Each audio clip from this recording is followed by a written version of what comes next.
원금을 보장하면서도 펀드처럼 돈을 굴려 예금이나 적금 이상의 수익을 내는 새로운 금융상품인 종합투자계좌 IMA가 연내에 출시됩니다. 일정 요건을 갖춘 증권사가 종합금융투자사업자 자격을 얻어야 상품을 운용할 수 있는데 금융위는 오늘 증권사 2곳을 첫 사업자로 지정할 예정입니다. 법원이 김건희 여사의 재판 중계를 허용하면서 2달 만에 피고인석에 앉은 김 여사의 모습이 다시 공개됐습니다. 김 여사의 오빠 김진우 씨는 양평 공흥지구 특혜 의혹 사건으로 구속영장 심사를 받고 있습니다. 법무부가 서울중앙지검장에 박철우 대검 반부패 부장검사를 임명하는 등 대장동 항소포기 사태로 인한 빈자리를 채우고 조직을 추스르는 인사를 단행했습니다. 국민의힘은 서울 강남의 남욱 변호사 소유의 건물 앞에서 기자회견을 열며 공세 수위를 높였고 민주당은 대장동 사건의 증거가 조작됐다고 맞받았습니다. 우리 정부가 미국계 사모펀드 론스타와 10년 넘게 벌여온 국제 분쟁에서 승소해 배상금 4천억 원을 물지 않게 됐고 소송 비용까지 받게 됐습니다. 하지만 론스타가 이번 결정에 반발하며 새로운 소송을 제기하겠다는 뜻을 밝히면서 분쟁의 불씨가 다시 살아날 수 있다는 우려도 나옵니다. 여러분 안녕하십니까? KBS 12시 뉴스입니다. 정부가 국민에게 원금 보장과 금융 수익을 주는 동시에 기업에겐 투자를 확대하는 방안으로 새로운 금융투자 제도를 도입하기로 했습니다. 이를 위해서 종합투자계좌 IMA라는 상품이 출시되는데 어떤 상품이고 또 어떤 특징이 있는지 송수진 기자가 정리했습니다. 금융위원회는 조만간 자기자본 8조 원 이상의 종합금융투자사업자를 지정합니다. 미래에셋증권과 한국투자증권이 먼저 지정될 것으로 예상됩니다. 자기자본 8조 원 이상인 증권사가 일정 요건을 갖추면 종합투자계좌 등 기업금융에 특화된 영업을 할 수 있게 허용해주는 제도입니다. 이른바 한국판 골드만삭스를 목표로 초대형 투자은행을 육성하기 위해 2017년에 제도를 도입했는데 8년 만에 첫 사업자가 나오는 겁니다. 고객 입장에서 가장 달라지는 점은 종합투자계좌 IMA입니다. IMA는 고객이 맡긴 돈을 증권사가 굴린 뒤 수익을 지급한다는 점에선 펀드와 비슷하지만 원금이 보장된다는 점에선 예금과 비슷합니다. 원금이 보장되는 만기 1년 이상의 중장기 상품이면서 예적금 이상의 금리를 목표로 하는 상품입니다. 고객이 개별 IMA 상품의 포트폴리오를 보고 가입하면 증권사는 예탁금을 모아서 통합 운용하고 투자 실적에 따라 수익금을 지급하는 방식입니다. 종투사는 고객이 맡긴 돈의 70% 이상을 기업금융에 써야 합니다. 예금자보호법 적용 대상은 아니지만 투자 손실을 종투사가 떠안는 방식으로 원금을 보장합니다. 증권사 입장에서도 일반 고객을 상대로 대규모 자금을 조달할 수 있어 기업금융의 실탄을 확보한다는 장점이 있습니다. 새로운 유형의 중위험 중수익 상품인데다 원금이 보장되는 특성이 있어 예금이나 적금에 몰려있던 안전투자 자금이 증권사로 옮겨갈지 여부가 관심입니다. 미래에셋증권과 한국투자증권은 올해 안에 상품 출시를 목표로 하고 있고 다른 대형 증권사도 종투사 인가를 잇따라 신청할 거로 보입니다. KBS 뉴스 송수진입니다. 김건희 특검팀이 처음으로 김 여사 재판에 대한 중계를 신청하면서 피고인석에 앉은 김 여사 모습이 또다시 공개됐습니다. 양평 공흥지구 특혜 의혹을 받는 김 여사의 오빠 김진우 씨는 오늘 구속 기로에 놓입니다. 보도에 허지영 기자입니다. 2달 만에 법원 카메라 앞에 모습을 드러낸 김건희 여사. 회색 코트에 수영 번호가 적힌 명찰을 달고 피고인석에 앉은 모습이 공개됐습니다. 법원이 김건희 특검팀의 첫 중계 신청을 받아들이면서 김 여사 모습이 공개된 겁니다. 오늘 재판은 법원에 제출된 서면 증거를 들여다보는 서증조사. 다만 서증조사 전까지만 중계가 허용되면서 중계는 1시간도 안 돼 끝났습니다. 특검팀은 다음 달 3일 열릴 피고인 신문에도 중계를 신청했습니다. 김 여사의 오빠 김진우 씨는 오늘 구속기로에 놓입니다. 서울중앙지법은 오늘 오전 10시 10분부터 김 씨에 대한 구속영장 심사를 진행했습니다. 김 씨는 혐의를 계속 부인하느냐 등을 묻는 취재진 질문에 아무런 답을 하지 않고 법정으로 향했습니다. 김 씨에게 적용된 혐의는 증거인멸과 특가법상 국고손실, 업무상 횡령과 배임. 김 씨는 어머니 최은순 씨와 함께 양평 공흥지구 특혜 의혹에 가담했다는 혐의를 받습니다. 양평 공흥지구에서 아파트 개발 사업을 하며 개발부담금 면제 등 특혜를 받고 100억 원 넘는 부당이득을 챙겼다는 겁니다. 김 여사 매관 매직 의혹의 핵심 증거들을 숨기는 데 관여했다는 혐의도 받습니다. 김 씨의 구속 여부는 이르면 오늘 밤 나올 예정입니다. 같은 의혹에 연루된 어머니 최 씨는 김 씨와 모자 관계인 점 등을 고려해 불구속 상태로 수사를 받을 예정입니다. KBS 뉴스 허지영입니다. 한덕수 전 국무총리의 내란 방조 혐의 재판에 증인으로 출석한 이상민 전 행정안전부 장관이 법정에서 증인 선서와 증언을 모두 거부했습니다. 오늘 서울중앙지법에서 열린 내란 방조 혐의 재판에서 이상민 전 장관은 증인 선서를 거부해 50만 원의 과태료를 선고받았습니다. 이 전 장관은 또 자신이 내란 공범 혐의를 받는 재판이 있다며 증언도 거부했습니다.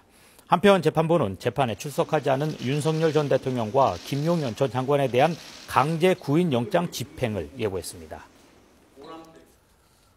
국민의힘이 대장동 개발 비리 사건 항소 포기와 관련해 사흘째 장외 집회를 이어가고 있는 가운데 오늘은 남욱 변호사 소유의 건물을 찾아 대장동 범죄 수익 환수를 촉구했습니다. 민주당은 대장동 사건에서 검찰의 조작 실체가 사실로 드러났다며 법무부에 감찰을 촉구했습니다. 원동희 기자입니다. 사흘째 장외 집회에 나선 국민의힘. 오늘은 서울 강남으로 향했습니다. 대장동 비리로 구속된 남욱 변호사 소유 건물 앞에서 회견을 열고 검찰의 항소 포기가 대장동 일당을 수천억 원대 부동산 부자로 만들었다고 주장했습니다.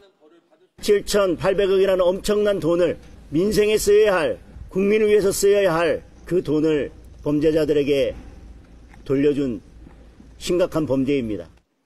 또한 특별법을 통과시켜 범죄 수익 7,800억 원을 회수하겠다고 밝혔습니다. 더불어민주당은 검찰이 대장동 사건 증거를 조작하고 피의자를 회유 협박한 사실이 확인됐다고 맞받았습니다. 항소 포기에 대한 검사들의 집단 반발이야말로 조작 기소의 증거라고 주장했습니다. 과연 검찰이 정의로운가? 그래서 항소 포기에 대해서 이렇게 반발하는 것인가? 여기에 대해서 따져 묻지 않을 수가 없습니다. 민주당은 오늘 오후 법무부를 방문해 정영학 녹취록 조작을 감찰해달라는 요청서를 낼 예정입니다. 정부의 론스타 승소와 관련해 민주당은 기적 같은 결과라며 이재명 정부의 승리라고 평가했습니다. 반면 국민의힘은 지난 정부 당시 민주당이 승산이 없다며 소송을 반대해놓고는 이제와 숟가락을 얹는다고 비판했습니다. KBS 뉴스 원동입니다. 신임 서울 박철우 대검찰청 반부패 부장검사가 임명됐습니다. 박 검사장은 대검 반부패 부장으로 근무하며 대장동 1심 항소 포기 과정에 실무적으로 관여했습니다. 공석이 된 대검 반부패 부장 자리에는 주민철 서울중앙지검 중경 2단 부장검사가 임명됐습니다. 법무부는 서울중앙지검장 사직 등으로 발생한 결혼을 충원해 검찰 조직의 안정을 도모하고 대검 검사급 검사의 인적 쇄신을 고려했다고 설명했습니다. 경찰이 해킹 사고 처리 과정에서 서버를 폐기해 증거 은닉 의혹 등을 받고 있는 KT를 상대로 강제 수사에 나섰습니다. 경찰은 오늘 KT 판교 사옥 등 3곳을 압수수색하고 있습니다. 신지수 기자입니다. KT 조사방해 의혹을 수사 중인 경찰이 오늘 오전부터 KT에 대한 강제 수사에 착수했습니다. 경기 남부경찰청 반부패 경제범죄수사대는 오늘 오전부터 KT 판교 방배사옥 등 3곳을 압수수색하고 있다고 밝혔습니다. 지난 7월 한국인터넷진흥원으로부터 원격 상담 시스템 서버 해킹 의혹을 통보받은 KT. 공식적으로는 이를 부인하면서도 내부적으로는 해당 서버를 폐기한 의혹을 받고 있습니다. KT는 지난 9월 18일에야 뒤늦게 해킹 사실을 인정하고 신고했는데 이미 8월 1일부터 13일 사이 해당 서버를 폐기한 뒤였습니다. 이에 과학기술정보통신부는 KT가 허위 자료를 제출하고 증거를 은닉하는 등 정부 조사를 방해했다며 지난달 경찰에 수사 의뢰했습니다. 경찰은 관련 내사를 이어오다 최근 수사로 전환하고 이 사안 총괄자인 황태선 KT 정보보안실장도 위계에 의한 공무집행방해 혐의로 입건했습니다. 경찰은 압수수색을 통해 확보한 압수물을 분석해 KT가 해킹 사고 처리 과정에서 고의로 서버를 폐기한 정황이 있는지 들여다볼 방침입니다. KT 측은 수사 중인 사안으로 확인이 어렵다고 밝혔습니다. KBS 뉴스 신지수입니다. 우리 정부가 미국계 사모펀드 론스타와 10년 넘게 벌여온 국제 분쟁에서 최종 승소했습니다. 이로써 우리 정부는 4천억 원대 배상금을 물지 않게 됐고 오히려 론스타 측으로부터 70억 원 상당의 소송 비용까지 받게 됐습니다. 한솔 기자의 보도입니다. 대한민국이 미국계 사모펀드 론스타와의 국제투자 분쟁에서 최종 승소했습니다. 2012년 론스타가 우리 정부의 손해배상 책임을 물으며 국제중재를 제기한 지 13년 만입니다. 국무총리실과 법무부는 승소 소식을 공동 발표했습니다. 론스타에 대한 배상금 원금 2억 1,650만 달러 및 이에 대한 이자 지급 의무를 모두 취소하였습니다. 약 4천억 원 규모의 정부의 배상 책임은 모두 소급하여 소멸되었습니다. 2003년 외환은행을 산 뒤 되팔아 5조 원 가까운 차익을 챙긴 론스타. 그러고도 한국 정부가 매각 과정에 부당하게 개입해 고가에 팔 기회를 놓쳐 손해를 봤다고 주장했습니다. 그러면서 2012년 대한민국이 6조 원을 배상하라는 투자자 국가 간 중재를 신청했습니다. 2022년 8월 국제투자분쟁해결센터는 대한민국 정부가 일부 책임이 있다며 당시 돈 3천억 원가량을 배상하라고 판단했습니다. 이후 정부가 이 판정에 이의제기를 했고 3년간 추가 심리 끝에 최종 승소한 겁니다. 이번 판결로 배상금 원금에 이자를 더한 4천억 원 규모 배상금 책임은 모두 사라졌습니다. 또 론스타 측이 그간 한국 정부가 쓴 소송 비용 합계 73억 원을 30일 안에 지급해야 한다는 환수 결정도 내려졌습니다. 정부는 120쪽이 넘는 결정문 내용을 면밀히 분석해 상세한 내용을 추가로 밝히겠다고 설명했습니다. KBS 뉴스 한솔입니다. 외환은행 매각과 관련한 배상금 지급 분쟁에서 우리 정부가 승소한 것과 관련해 미국계 사모펀드 론스타가 실망스럽다며 추가 법적 대응을 검토하겠다고 밝혔습니다. 론스타는 대변인 성명을 통해 사건을 새로운 재판부에 제기하게 되기를 기대하고 있다며 새로운 재판부가 한국의 불법 행위를 인정하고 론스타의 손해액 전액을 배상해 줄 것으로 확신한다고 밝혔습니다. 김건희 특검 소속 수사관들이 특검 사무실에서 술을 마시거나 외부인들을 데려와 적발된 사실이 KBS 취재 결과 확인됐습니다. 특검 사무실은 수사 기밀이 오가는 보안구역인데요. 민중기 특별검사는 이 사실을 보고받고도 별도의 감찰이나 징계 없이 주의만 주고 지나갔습니다. 정상빈 기자의 보도입니다. 지난달 김건희 특검팀 소속 수사관 A씨는 특검 사무실이 있는 광화문 빌딩에 들어갔습니다. 업무가 종료된 밤 9시쯤이었습니다. 당시 A씨는 취한 상태로 와인 한 병을 들고 사무실 13층으로 향했습니다. 그리고는 보안요원에게 적발될 때까지 2시간가량 특검 사무실에 머무르며 술을 마셨던 것으로 KBS 취재 결과 확인됐습니다. 13층은 민중기 특검의 사무실 등이 있는 김건희 특검팀의 핵심 보안구역. A 수사관은 통일교 청탁 의혹 수사를 맡은 인물입니다. 정확히 말하면 이제 와인을 따서 따랐다가 한 모금 됐다가 바로 이제 이물감 눕혀져서 그냥 해쳤습니다. 그런데 특검 사무실에 외부인을 들이는 문제까지 발생했습니다. 특검팀 소속도 소환 대상도 아닌 한 여성이 특검 보안시설을 통과한 건데 이 역시 한 수사관이 데려온 걸로 알려졌습니다. 이 시기는 소환 조사 뒤 스스로 목숨을 끊은 양평군 공무원 사건이 있었던 때 특검팀 수사 방식이 논란이었던 상황에서 음주에 보안 사고까지 터졌던 셈입니다. 보고를 받은 민중기 특별검사는 공직기강 확립 지시 외 별다른 조치를 취하지 않았습니다. 특검팀 측은 격리해서 주의만 줬다는 입장. 위반의 정도가 매우 중하기 때문에 지금까지 조치가 이루어지지 않은 것은 대단히 문제가 있다라고. 숨진 양평 공무원 사건도 자체 감찰 중인데 한 달 넘게 결과를 내놓지 않고 있습니다. KBS 뉴스 정상빈입니다. 네, 차량 돌진 사고가 또 발생했습니다. 이번엔 주차장을 빠져나오던 차량이 인도로 돌진해 길을 가던 모녀가 참변을 당했는데요. 운전자는 자신의 운전 실수였다고 진술했는데 이번에도 가속 페달을 잘못 밟은 것으로 보입니다. 이윤우 기자의 보도입니다. 인천의 한 공영주차장. 검은 승용차가 차단봉 앞에 멈춰섭니다. 손을 뻗어 주차요금을 정산하는가 싶더니 맞은편 인도로 빠르게 돌진합니다. 차량은 화물차와 부딪힌 뒤에도 속도를 줄이지 못하고 모녀를 들이받았습니다. 화물차 앞대가리 들여받고 이 튀어올라서 지나가는 애기하고 엄마하고 받고 엄마는 그 자리에서 저거 하고 저 애기는 병원 데려가고 저거 받고 섰다고. 모녀는 차에 깔렸고 지나가던 행인들까지 가세해 이들을 구하려 했지만 차체를 올리기엔 역부족이었습니다.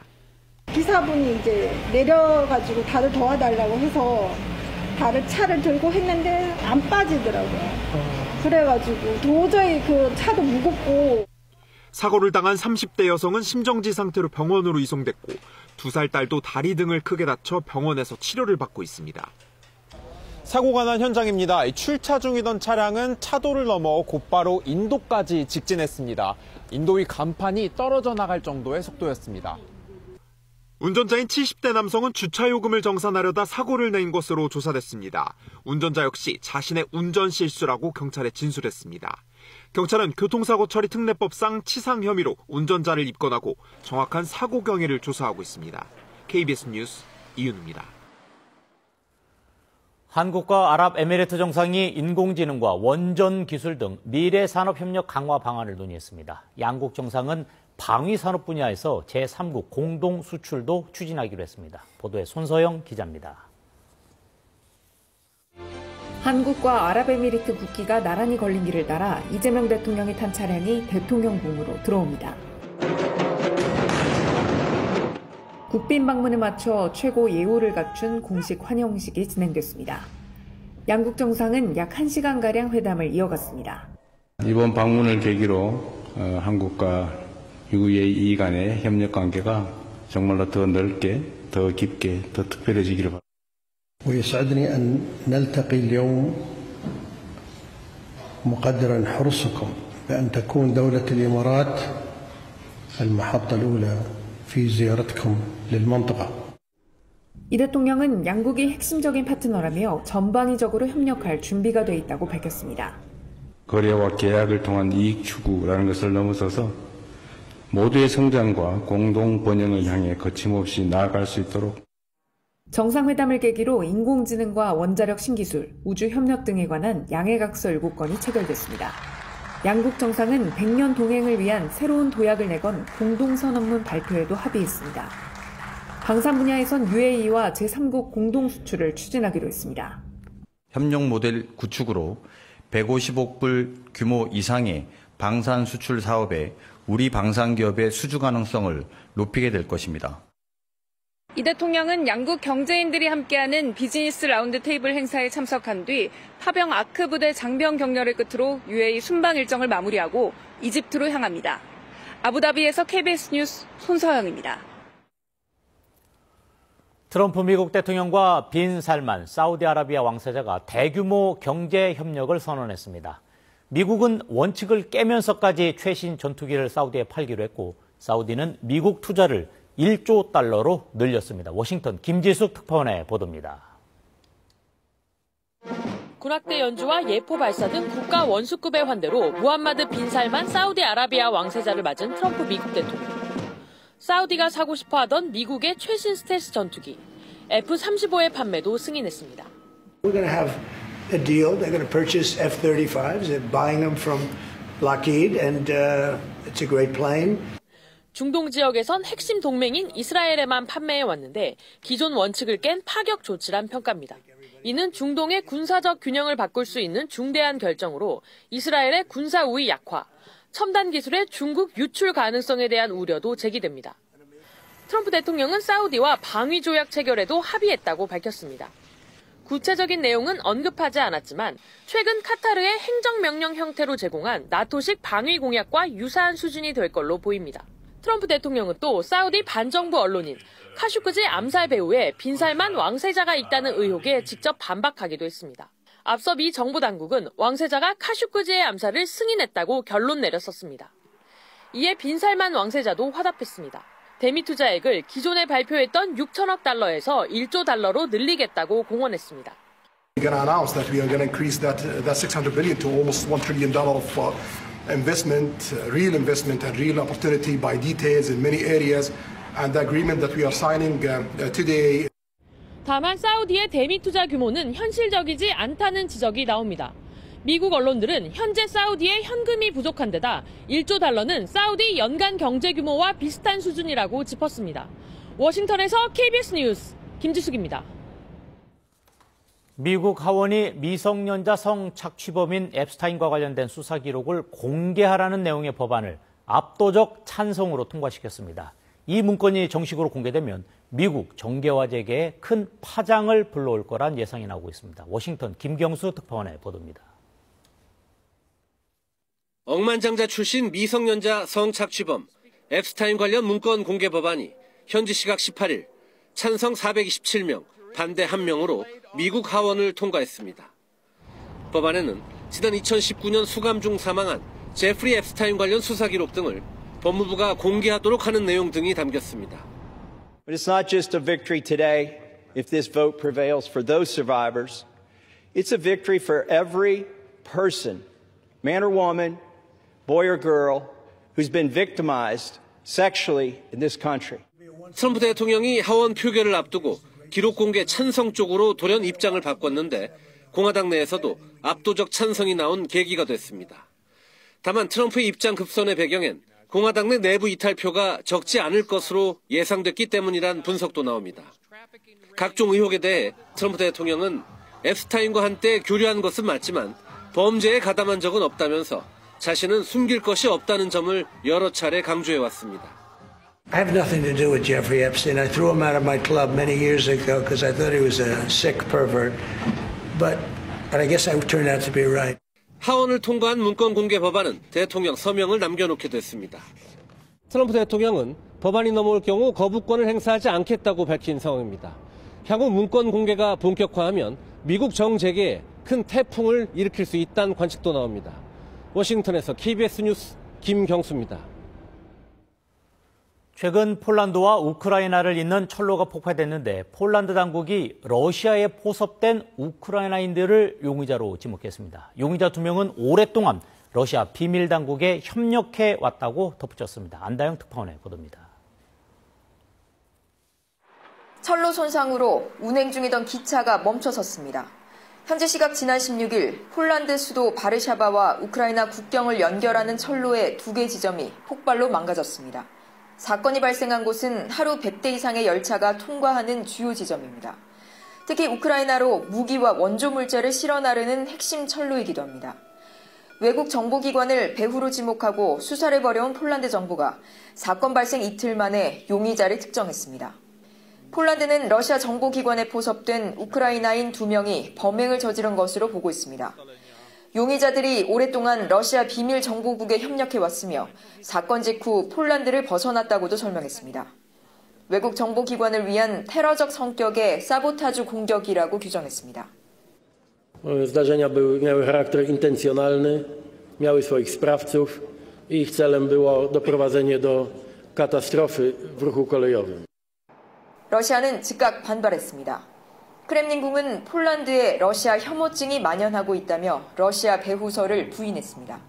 Если они дальше будут так играть с огнем, то, конечно, им придется встретиться с очень суровыми последствиями.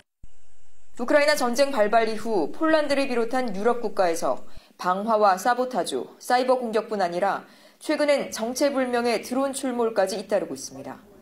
유럽 국가들은 그 배후로 러시아를 지목했지만 러시아는 매번 이를 부인하고 있습니다.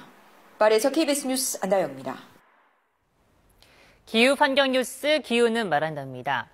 국가유산청이 천연기념물인 동물이 죽었을 때 기존에 쓰던 멸실이란 말 대신 폐사라는 용어를 쓰기로 했습니다. 멸실은 물건이나 가옥 등이 심하게 파손된다는 의미로 국가유산청은 공식 자료나 보고서에 멸실이라는 용어를 사용해왔습니다. 하지만 생명체에 쓰기엔 부적절하다는 지적이 이어지고 다른 부처와 용어를 통일하기 위해서 앞으로는 폐사를 사용하기로 했습니다. 유럽연합이 탈탄소와의 핵심 재료인 폐알루미늄의 수출을 제한하겠다고 밝혔습니다. 폐알루미늄을 재활용하면 새로 생산하는 것보다 에너지를 95% 절감할 수 있어 산업계의 탈탄소화의 중요한 재료로 평가됩니다.